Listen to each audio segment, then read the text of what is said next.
What if I told you by this time next year, this man right here could be a San Antonio Spur? And if that's not convincing enough for you, how about this guy? Or this guy? Or this guy? Or this guy? Okay, that's cool, but the point of this video isn't to get you aroused about every top prospect in next year's class, which you should definitely not be getting aroused about because, yeah. But we're not here to talk about how those guys fit in San Antonio, because that's purely hypothetical.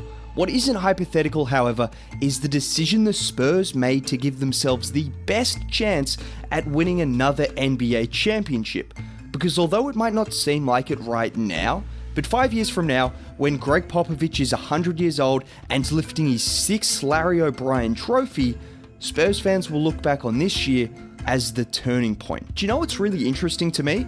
The move that is going to make this rebuild possible isn't being received by everyone in the way I would have thought. However, I don't even want to talk about the benefits of the DeJounte Murray trade from an asset standpoint just yet. To truly understand why this was such an important move for the Spurs franchise, look no further than their last 3 regular seasons.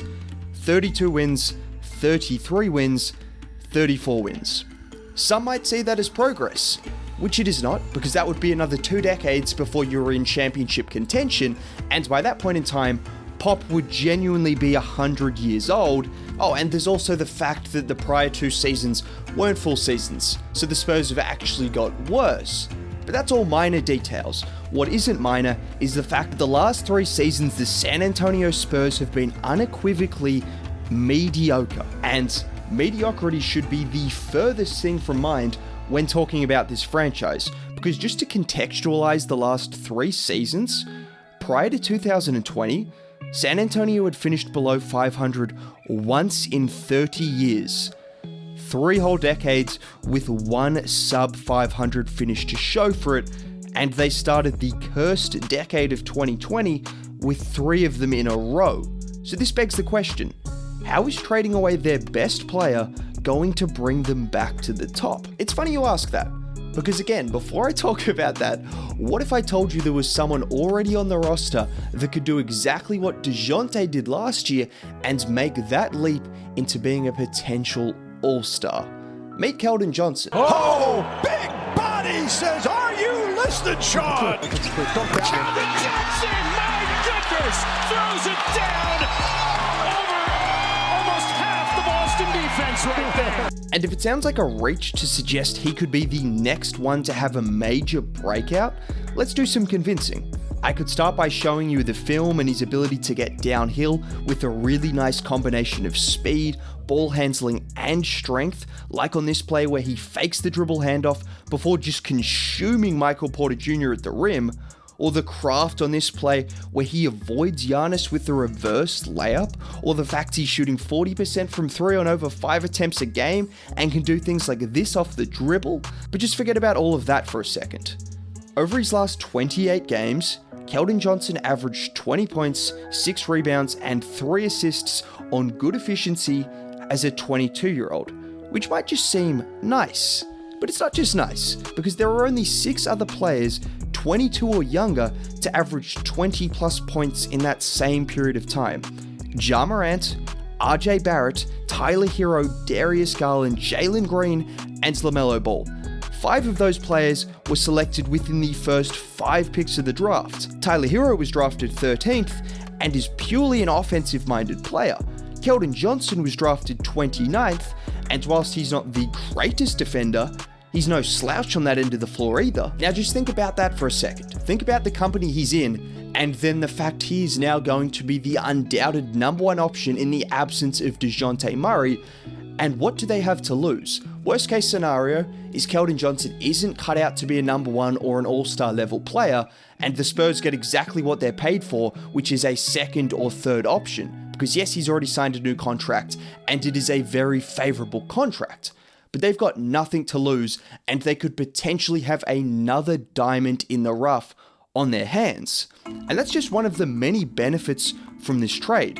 Another major benefit is, of course, the assets that they received from the Hawks in the trade, a pick swap, and multiple first-round picks, including 2 of those being unprotected firsts, which we should know by now to never take unprotected first round picks for granted. We just saw it with the Lakers, a team that has Anthony Davis and LeBron James gave up the 8th pick to the Pelicans. There are countless examples of teams having terrible seasons and having to give up top picks. However, again, it's not the assets, it's not Keldon. This still wasn't the most pressing reason the DeJounte Murray trade had to happen. And no, I'm not about to psychoanalyze his off-season clips in which some people are doing and say that's the reason they traded him. I don't care about that. What I care about is if they had have kept DeJounte Murray, that mediocrity I talked about, or they were going to stay in it for a long time potentially. Because let me introduce you guys to Exhibit A and Exhibit B. Yeah, the Sacramento Kings and the Washington Wizards. Now, why am I mentioning these teams? Because the parallels between those two franchises and the Spurs with Murray were disturbing. Yes, when you were being compared to the Kings and Wizards, that is genuinely disturbing. Now, we could look at this extensively, but in summary, these are the records of the three teams over the last 3 years. These are the number of All-NBA players they've had, number of top picks, etc. You get the point. And the point isn't solely about finishing in a similar spot with similar levels of talent, because that could happen over any period of time. But what the Wizards and Kings have done is recommit to this mediocrity. The Kings caught a break with the 4th pick, which might help, but giving major contracts to De'Aaron Fox and then an absurd contract to Bradley Beal is committing your organization to treading water. And I think with a new contract looming in a couple of seasons, we could see the exact same thing happen with DeJounte Murray. I need to make this very clear. This wasn't just the right decision from the Spurs, but it was the only decision. Because even if Murray were to improve another 15%, unless you get absurdly lucky and a mid-lottery pick turns into Giannis, because yes, I'm high on Keldon, yes, I'm high on some other players that I'll talk about in a bit, but the odds of those guys being a top 5 player in the league, which you need to win a championship, are very, very slim. And the only way to increase those odds is to get rid of Murray and get a higher pick. And how do we know this is going to work? Because there are examples of this. Let's talk about the Memphis Grizzlies. They're a prime example. They were in a similar position to those three teams. They had some decent young players, but also still had Mike Conley and Marc Gasol keeping them afloat. They traded away those guys, and yes, I'm going to contradict myself, but they were actually still okay. However, they got lucky and got a top pick and got Ja Morant in addition to Jaren Jackson Jr. However, it was the same idea, and it was 2 top picks that got them to where they are, in addition to some other smart moves around the edges, which I think are very similar to what the Spurs have done recently. And even if you consider Memphis just lucky, look at teams that haven't bounced back yet. However, it seems inevitable that they will. And I'm talking about the Rockets, the Thunder, the Pistons, the Magic, all of these teams with seemingly superstar level talents. And just ask yourself this question, or ask someone you know this question. Wizards fans, Pistons, Rockets, Thunder fans, who do you think is more happy?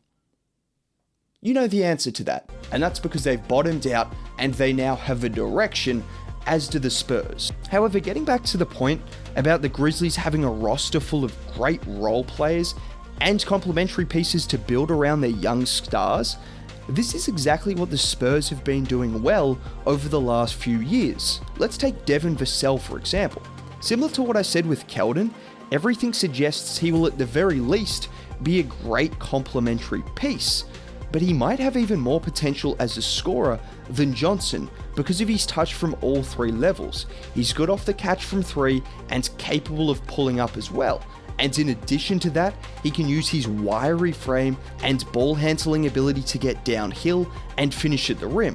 But above all, he has a silky smooth mid-range game that he can seemingly get to whenever he wants, like on these plays where he does what so many great shooters do by just using slight little hesitations and screens to get to his spot and finish effectively. Now, he's not quite at the levels of Chris Middleton and Brandon Ingram, but he shot 42% on over 2.5 pull-up twos a game last season, which might not seem overly impressive, but it was double the volume of the year before on increased percentage, And if he continues on that trajectory, he might be at the level of some very, very good pull-up shooters, and that's in addition to the potential he's shown as a playmaker and as a defender. And it's not just for Sel either.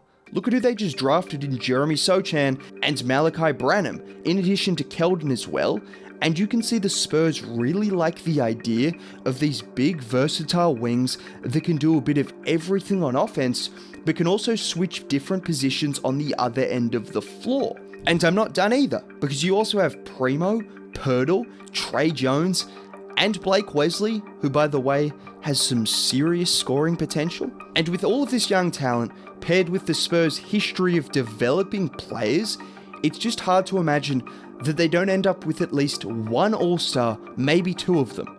But even if they don't, at the very least, there are 5 to 6 high-end role players that could be perfect surrounding pieces for a quick bounce back if they are to get lucky in the draft, similar to teams like the Wolves and Grizzlies have gotten recently. So if you've made it to the end of the video, you may as well drop a like, that would be much appreciated. Subscribe to the channel, have a great day, bye.